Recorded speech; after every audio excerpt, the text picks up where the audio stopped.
ভাই, খুবই নির্মম ঘটনা। আমি আমার ন্যাম ফ্ল্যাটে থাকতাম।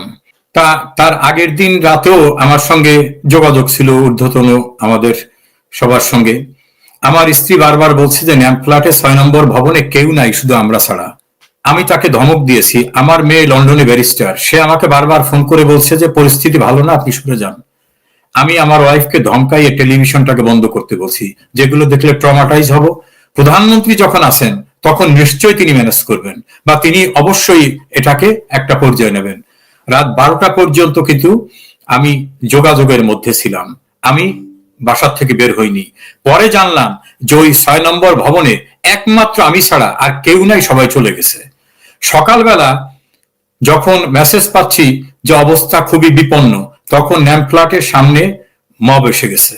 ন্যাম ফ্ল্যাটের কেয়ারটেকাররা আমাকে বলতেছে, স্যার এখন বের হবেন না, আপনাদের খুঁজতেছে এখানে। একটা পিয়ন এসে আমাকে বলল, স্যার আপনার নাম ধরে আপনার বাসা খুঁজতেছে। তখন আমি বুঝতে পারলাম যে আমি যে এলাকার এমপি, সেই এলাকায় তো আমার প্রতিপক্ষ আছে, যেটা আপনি বুঝতে পারেন। তখন আমাকে বলা হলো যে আমি যেন ভিতর থেকে লাইট অফ করে দিয়ে থাকি। আমার ছেলে অস্ট্রেলিয়া থাকে, ব্যারিস্টার। সে সে আমাকে ফোন করে বলল যে আপনার বাসা ভেঙে ফেলা হবে, আপনি ভিতরে চেয়ার সোফা টোফা দিয়ে দরজার সামনে থাকেন। আমি সোফা টেনে আনতে পারি না, আমার শরীরে কুলায় না। এনে দরজা আটকে ফ্যান অফ করে দিলাম, লাইট অফ করে দিলাম। তখন প্রচন্ড ভাবে দরজায় লাথি হচ্ছে। আর তখন আমার একজন সিকিউরিটি ছিল, গানম্যান। সে আমাকে অনেক দূর থেকে বলতেছে, স্যার আপনার নাম ধরে খুঁজছে, আপনাকে খুঁজতেছে স্যার, আপনি কিন্তু ভেঙে যতক্ষণ না ঢোকে আপনি কোনোভাবে দরজা খুলেন না, আমার কাছে এদের অ্যাটিটিউড ভালো মনে হচ্ছে না। তা আমি ওরকম খুললাম না। তা আল্লাহর অশেষ রহমত যে নিচের থেকে স্টাফরা বলছে যে এখন খুঁজতে আছেন, ওরা তো কালকেই সব চলে গেছে এনে পালাইয়ে, এখানে কেউই নেই, সবাই চলে গেছে। তোরা বিভিন্ন ফ্ল্যাট ভেঙে ভিতরে ঢুকে দেখে কেউ নাই। তখন আমারটাকেও ধরে নেছে যে হয়তো লক করা, ভিতরে কেউ নাই। এভাবে ওরা যখন উপর থেকে একটু নিচে নামলো, আমাদের ওই লিফট অফ করে দিছিল যারা কর্মচারী, এবং গোটা বিল্ডিং কে তারা ইলেকট্রিসিটি লেস করে দিল, এবং তারা বাইরে শো করলো যে আমরা এখন চলে যাব, স্টাফরা। অর্থাৎ ওরা যাতে বোঝে যে এই বিল্ডিং আর কেউ নাই।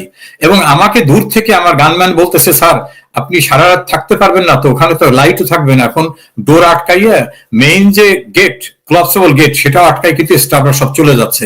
আর তারা এখন আর কারো ফোনও ধরতেছে না। আর যেহেতু মানুষ চতুর্পাশে আছে, ওরা ফোন ধরলে ওরাও অভিযুক্ত হতে পারে, আপনি বেরোয় যেতে পারতেছেন কিনা। তখন আল্লাহ, আমার মনে হয় আল্লাহর কুদরতি শক্তিতে একজন লোক আসলো। সে ছাত্রদের আন্দোলনের সঙ্গে ছিল, আমি তার নামটা তার নিরাপত্তার সাথে বলবো না। আমি নাকি এক সময় অন-11-এর সময় তার স্ত্রী আমার কাছে গেছিল তার মামলা নিয়ে, আমি তাকে সাহায্য করেছিলাম। সেই কৃতজ্ঞতায় সে জানতে পারছে যে এই বিল্ডিং আমি থাকি, সে উপরে আসছে। উপরে আসার পরে সে বারবার ফোন করতেছে, তা আমরা তো ফোন অফ করে রাখছি, ফোন ধরবো না। তখন আমার গানম্যানকে ফোন করছে, সে ফোন করা গানম্যান বলছে, স্যার আপনাকে উপকার করছিল এক ভদ্রলোককে, সে উপরে গেছে। তো এখন তো দেখি আমার উপায় নাই। তখন দরজাটা খুললাম। খোলার পরে আমি এবং আমার স্ত্রী সারা শরীর থেকে ঘরমাক্ত অবস্থা, আমার স্ত্রী তখন বাথরুমের ভিতরে আটকা, এবং আমার ছেলের বউয়ের অর্নামেন্টস থেকে শুরু করে সব বাসার ভিতরে। তো বললো যে আপনাদের ড্রেস চেঞ্জ করেন, কোনো কিছু হাতে নিতে পারবেন না। তা আমি একটা গেঞ্জি, যেগুলো বাথরুমে বাসা ব্যবহার করা, ওইরকম একটা গেঞ্জি গায়ে দিলাম, আর পায়ে পন্স। ও আমাকে মাস্ক পরালো। মাস্ক পরাইয়ে বললো যে আপনি মাস্কটা পরার পর আমার ঘাড়ের উপর কাত হয়ে থাকবেন। আর আমার মিস্ট্রেসকে বললো যে ম্যাডাম আপনি কোনো ব্যাগও হাতে রাখবেন না, আপনি সাদি বলবেন যে উনি খুব অসুস্থ, ওনার ধরো, আপনাদের পরিচয় দিবেন না। এইভাবে হাঁটতে হাঁটতে নিচে নামালো, এবং নিচে নামাবার পরে 6 নম্বর ন্যাম ফ্ল্যাটের যিনি মসজিদের ইমাম, ওই ইমাম সামনে চলে আসছে, কারণ ও আমাকে দেখছে। তা আমি ওরে দূর থেকে ইশারা দিয়ে বললাম, ইমাম সাহেব সরেন সরেন। ইমাম সরতেছে না, কারণ সে মনে করতেছে আমাকে এখন এই মব বোধহয় ধরে নিয়ে যাচ্ছে। যেহেতু ইমামের সঙ্গে আমার একটা ভালো রিলেশন ছিল, তো ওই যে আমাকে নামাচ্ছে নিচে, ওর কাছে এসে ওই ফ্ল্যাটের 2জন পিয়ন চলে আসলো। পিয়নরা আমার দ্বারা আমার বাসায় মাঝে মধ্যে যেত, আমি একটু টিপস দিতাম। তাদের একটু দয়া হচ্ছে যে সবাই চলে গেছে, উনি জান নাই। এখন আমাকে যখন ওরা ধরে নামাচ্ছে, তখন ওরে জিজ্ঞেস করতেছে মবের লোকেরা যে উনি কে। সে বলছে, এই বেটা আমি নিজেও তো একজন সমন্বয়ক, উনিকে আমি চিনি না, উনি আসছিল এখানে কোন এমপির বাসায় বেড়াইতে চিকিৎসার জন্য। আর তখন আমার অবয়বটা একটু এলোমেলো অবস্থা ছিল, তা বেড়াইতে আসছে চিকিৎসার জন্য। তা আমার বলছে, আপনি কোথা থেকে আসছেন? তা আমি বললাম, পিরোজপুর থেকে। কার বাসায় আসছেন? আমাকে একটা অসত্য কথা বলতে হলো। তারপর কেন আসছেন? ও চিকিৎসার জন্য। আর উনিকে? তা হলো আমার ওয়াইফ। তা আমার ওয়াইফ ওইভাবে, সে তো ভীত সন্ত্রস্ত এবং কান্নাকাটি করতেছে, ওরা ওইভাবে তার ঘাড়ে আমি বাঁকা হয়ে আমাকে ওই মানিক মিয়া এভিনিউর ডিভাইডারের কাছে নিয়ে গেল। দূর থেকে আমি দেখতেছি আমার গানম্যান চলে আসতেছে, আমি তাকে ইশারা দিলাম যাতে না আসে। তখন ওই ছেলেদের ভিতরে একটি ছেলে, পরে তার আমি নাম জেনেছি, তার নিরাপত্তার সাথেও নামটা বলবো না, সেও জানতে পারতো না যে আমি ওই লোক। সে বললো যে উনি কোন হসপিটালে যাবে। তো ওই যে সমন্বয়ক ছিল ওই অঞ্চলের, সে বললো যে কোন হসপিটালে আপনার ডাক্তার দেখান। তা মুহূর্তের ভিতরে আমার মনে হলো যে আমরা বলি যে অ্যাপোলো হসপিটালে। তখন একটা সিএনজিতে ধরে এনে, সিএনজিতে লোক ছিল, নামাইয়ে সেই সিএনজিতে আমাকে উঠে দিয়ে বলো যে ডাইরেক্ট নিয়ে যাবা। তা আমি পথে ওই সিএনজির ভিতরে আমার স্ত্রীর ঘাড়ে মাথা রেখে ওইভাবে যাচ্ছি। আমরা কিন্তু বাসার থেকে কিছু নিয়ে বেরোতে পারিনি, ইভেন মোবাইল ফোন চশমাও নিয়ে বেরোতে পারিনি। আমরা চলে গেলাম অ্যাপোলোতে। অ্যাপোলোতে যাওয়ার পর এখন আমি তো সিএনজি ড্রাইভারকে টাকা দেওয়ার মতো অবস্থা আমার নাই। তো সেখানে যাওয়ার পরে অন্য একটা লোকের সাহায্য নিয়ে আমার পরিবারের এক সদস্য, একটি মেয়ে, তার সঙ্গে যোগাযোগ করলাম। যোগাযোগ করার পর সে দূর থেকে ক্যাজুয়াল ড্রেসে চলে আসছে। আসার পর আমাদের খুঁজে পাচ্ছে না, কারণ আমার তো ডিসগাইজে। তারপর এক পর্যায়ে ওরে দেখার পর আমার ওয়াইফ ওকে ডেকে আনলো। ডেকে আনার পরে ও বললো আমাদের রিক্সা ওঠেনি, রিক্সায় পর্দা টেনে এইভাবে তার বাসায় নিয়ে গেল। তার বাসায় থাকলাম 1 সপ্তাহ। 1 সপ্তাহ পরে শুনলাম যে এই বাসাটা আমাদের ফ্যামিলির বাসা, এটি অনেকে জানে। সেখান থেকে শিফট হয়ে আর একজন দূরবর্তী আত্মীয়র বাসায় গেলাম। সেই দূরবর্তী আত্মীয়র বাসায় বসুন্ধরা এলাকায়, সেখানে রুমের ভিতর থেকে বাইরে বের হতাম না, ওখানে থাকতাম। হঠাৎ করে একদিন আমার গেটে এসে বারবার, মানে যে ফ্ল্যাটে আমি থাকি সেই ফ্ল্যাটে মানে একজনের বাসায় একটা রুমে থাকি, সেই বাসায় এসে বারবার নক করতেছে এবং দরজা খুলতে বলতেছে। তা ওই বাসার যিনি মালিক, তিনি আমার অনেক দূরের আত্মীয়, আমার সঙ্গে আগে পরিচয় ছিল না। সে এসে বলতেছে যে একটা নাম বলতেছে যে এই নামে একটা লোক আসছে। তা বলে এই নামে ভালো করে শুনে আসুন তো। সে বলে আপনার উপজেলা ছাত্রলীগের সভাপতি তাপস চৌধুরী। তা বলে এই ভাষা তো জানার কথা না। তখন আমার স্ত্রীকে বললাম তুমি গেটে যেয়ে দেখো এবং বলো যে আমি এখানে নাই। তা আমার স্ত্রী যে সামনে যে দেখে, ও ঢুকে পড়ছে ভিতরে। তা বলো তাপস কি খবর তোমার? সে বলে ভাইয়ের সঙ্গে কথা বলতে হবে। তোমার ভাই তো এখানে নাই, কারণ আমরা টেলিফোনে তার লোকেশন ফাইন্ড আউট করছি, হ্যাকাররা তার লোকেশন ফাইন্ড আউট করছে, আপনি মিথ্যা কথা বলতেছেন, সে রুমের ভিতরে আছে। তখন এই বাসার যিনি মালিক এবং তার বাচ্চারা এবং তার শাশুড়ি বাসা ছিল, তারা সবাই চিৎকার করে বলছে না উনি বাসায় নেই। বলে আমি ভিতরে যাবো, উনি বাসায় আছেন। এক পর্যায়ে আমার আর কোনো উপায় ছিল না, তখন তারে বলা হলো কেন আসছো? বলে আমি নিজে আসিনি, আমাকে হ্যাকাররা আর প্রশাসনের লোক ধরে নিয়ে আসছে। কি চাই? 12 কোটি টাকা দিতে হবে, না হলে তাকে এখান থেকে নিয়ে যাবে। তো এই সিচুয়েশনে তো আমার স্ত্রী বলতেছে যে আমরা আছি এখানে অসহায়ের মতো, বাসার থেকে বেরোছি খালি হাতে, আমরা টাকা দেবো কোথার থেকে? এর ভিতরে আমার ভাইকে খবর দেওয়া হলো। আমার একটা ভাই চাকরি করে ব্যাংকে, ওকে নিয়ে আসা হলো। ও আসার পরেও বললো যে আমি হাইয়েস্ট 10 লাখ টাকা দিতে পারবো, এর বাইরে আমার টাকা দেওয়ার সমর্থ নাই। তারা বলে কিসের 10 লাখ টাকা? এক পর্যায়ে 4 ঘন্টা দেন দরবারের পরে বললো 5 কোটি টাকা দেবেন, তাহলে ওনাকে ছাড়া হবে, না হলে নিয়ে যাবে। আমরা তো তখন বুঝতে বাকি থাকলো না যে এই অপহরণকারী দলের সঙ্গে আমার উপজেলা ছাত্রলীগের সভাপতি, যাকে আমি টাকা দিয়ে বানাইছি, সেই ছেলে টাকার লোভে তাদের সঙ্গে এক হয়ে গেছে এবং আমার উপজেলা এবং আমার জেলার বিএনপি জামাতের কিছু লোকদের সঙ্গে ঐক্যবদ্ধ হয়ে ও এখানে চলে আসছে। তখন একটা পর্যায়ে সবাই কান্নাকাটি করতেছে বাসায়, যারা আশ্রয় দিচ্ছে তারাও, আর আমাদের তো টাকা দেওয়ার সমর্থ নাই। তখন আমি আমার স্ত্রীকে বলে বিদায় নিলাম যে আমার চেম্বারের জুনিয়র আছে, তাদেরকে বলো তারা যেন কোর্টে যায়, কারণ আমার তো এখন চলে যেতে হবে, উপায় নাই, টাকা দিতে পারতেছি না, এখানে থেকে কি করব। তা আমি নিচে নেমেই বললাম যে আমি থানায় যাব। কোন থানায় নেবা? সে থানায়। কারণ তখন আমার ছেলে বারবার মেসেজ করতেছিল যে আপনি কোনো অপরিচিত লোকের সাথে যাবেন না, প্রয়োজনে থানায় যাবেন, থানায় গেলে অন্তত আপনাকে কোর্টে নেবে। নিচে নামার সঙ্গে সঙ্গে আমাকে জোর করে আবার তারা লিফটের ভিতর ঢুকোচ্ছে, প্রচন্ড শক্তি প্রয়োগ করে লিফটের ভিতর ঢুকোচ্ছে, কারণ আমাকে তারা আটকায় রেখে টাকা আদায় করবে, থানায় তা নেওয়া টার্গেট না। তা আমি বললাম তোমরা না বলছো যে প্রশাসনের লোক আছে, ডিবির লোক, তো তাদেরকে ডাকো, আমি এখান থেকে চলে যাব। বল না, আপনার বাসায় যেতে হবে, আপনার টাকা দিতে হবে। তখন আমি বুঝলাম যে আমি মবের হাতে পড়ে গেছি। এর ভিতরে মানে আমি আল্লাহর কাছে লাখো লাখো কোটি শুকরিয়া আদায় করি যে তার কুদরতি শক্তিতে হঠাৎ করে আমার একজন স্টাফ পিয়ন, সে মোটর সাইকেল নিয়ে আসছে, সে শুনছে আমাকে এনে ধরে নিয়ে যাচ্ছে বা এইরকম কিছু। আসার পরে আমার ভাই, ওই যে তাপস ছাত্রলীগের সভাপতি, তার সঙ্গে যুদ্ধ করতেছে যে আমাকে জোর করে লিফটে উঠাবে। এক পর্যায়ে তাকে ফেলে দিয়ে পাড়ায় ধরছে, ধরে আমাকে বলছে আপনি মোটর সাইকেলে ওঠেন। তা আমি মোটর সাইকেলে উঠলাম। ওঠার পর ওই মোটর সাইকেল অন্য একজন ড্রাইভার, আমি তাকে চিনি না, সে স্টার্ট করলো এবং তখন মেইন গেট দেওয়া, গেট দ্রুত ভাঙার মতো করে খুলে সে জিগজ্যাগ হইতে আমাকে নিয়ে মুভ করলো। আর আমাদের পিছনে কিন্তু গাড়ি চলছে, যে গাড়িতে অপহরণকারীরা আসছে তারা কিন্তু গাড়িতে নিয়ে মুভ করতেছে।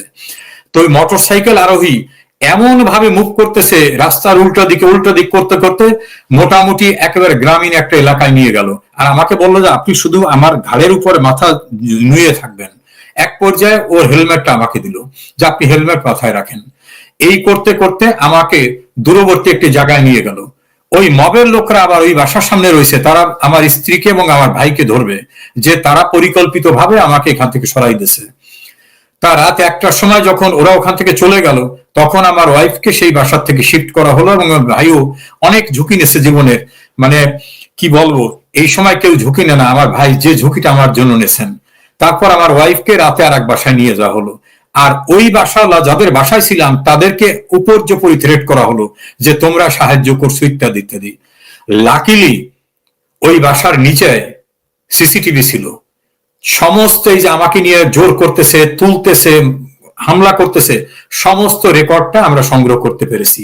আবার একইভাবে আমার নাজিরপুরের বাড়ি যখন ভাঙতেছে, লুট করতেছে, ট্রাকে উঠছে, সমস্ত তথ্যপত্র, আগুন দিতেছে, উচ্ছ্বাস করতেছে, সব আমরা পেলাম। সেখান থেকে আমাকে যেখানে নিয়ে যাওয়া হলো, এক রাত সেখানে থাকলাম।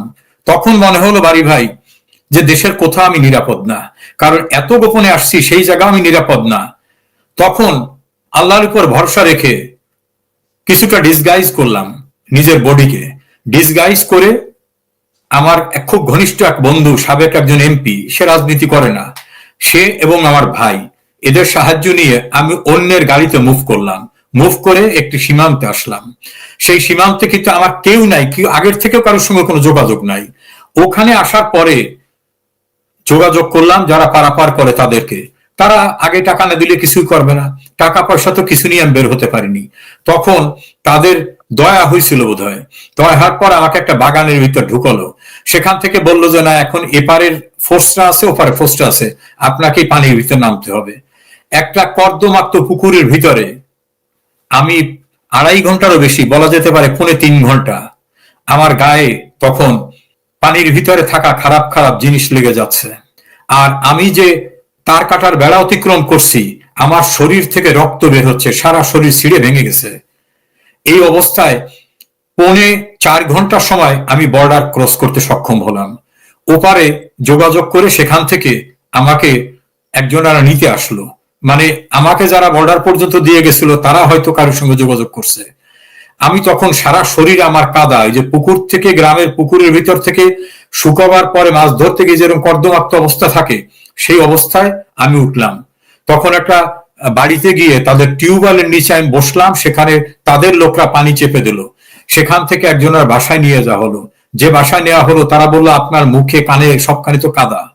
তখন তাদের বাসায়, তিনি বাংলাদেশের একজন একসময় কর্মকর্তা ছিলেন, তার বাসায় সে দেখে অবাক হয়ে গেল যে আপনার চেহারা তো এরকম কোনদিন দেখিনি স্যার। তার বাথরুমে গিয়ে গোসল করলাম।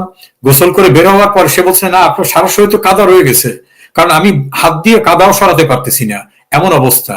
তো এখন আমি ওই প্যান্ট পরে বেরোইছি, তখন সে তার একটা লুঙ্গি দিল এবং তার একটা গেঞ্জি দিল।